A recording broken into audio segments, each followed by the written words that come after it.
বাবা, কে এই বাবা? সন্তানের উপর কতটা অধিকার বাবার? বাবা শব্দের মধ্যে কতটা আবেগ লুকিয়ে আছে, আজ সেই বিষয়েই আলোচনা করব। আজ একটু অন্য ধরনের অভিনব বিষয় নিয়ে আলোচনা করা যাক। না, কোনো রাজনৈতিক আলোচনা নয়, বরং আপনজনের আলোচনা, একজন পিতা ও সন্তানের আলোচনা, একজন অভিভাবকের সম্পর্কের আলোচনা। জীবনের প্রতি প্রত্যেকটা মানুষের আলাদা আলাদা যে অভিজ্ঞতা রয়েছে, সে কথা আলাদা করে বলার কিছুই নেই। আমাদের হাসির কারণ বাবা, আমাদের আনন্দের কারণও বাবা। পা থেকে মাথা পর্যন্ত সমস্তটাই জুড়ে রয়েছে বাবার কৃতিত্ব। বাবা জাগে বলেই আমরা ঠিকঠাক ঘুমাতে পারি। বাবার জুতোর সোল ক্ষয়ে গিয়ে পায়ের তলার চামড়া ফেটে যাওয়ার পরেই সন্তান দামি জুতো পরতে পারে।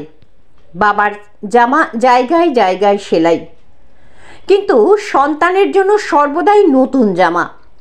সন্তান হাসলেই বাবার মুখে হাসি থাকে, সন্তানের চোট লাগলে বাবার চোখ দিয়ে জল বেরোয়। ঝড়, জল, বৃষ্টি, রোদ এগুলো বাবাদের জন্য নয়। এগুলো যদি বাবাদের জন্য হতো, তাহলে সন্তান আর নিজেদের শৈশবটাকে উপভোগ করতে পারত না। এত কিছুর পরেও কেন জানি না, এই অভাগা বাবাগুলোর জায়গা হয় ওই বৃদ্ধাশ্রমে।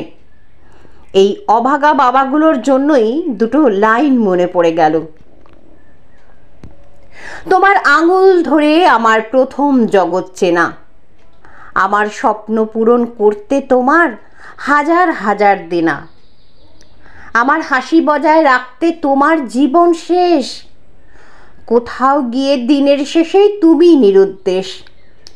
বারবার জুতোর সোল যায় তোমার খুলে, তাও জুতোটা কিনবে না নিজের মনের ভুলে।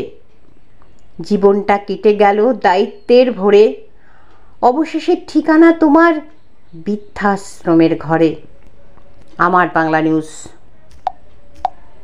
দাবি ত্যাগ এই চ্যানেল কোনো প্রচার করে না। হিংসাত্মক, ক্ষতিকারক বা অবৈধ কার্যকলাপ এই চ্যানেল দ্বারা প্রদত্ত সমস্ত বিষয়বস্তু শুধুমাত্র একটি শিক্ষামূলক উদ্দেশ্যের জন্য। ধন্যবাদ। শুভেচ্ছা টিম আমার বাংলা নিউজ।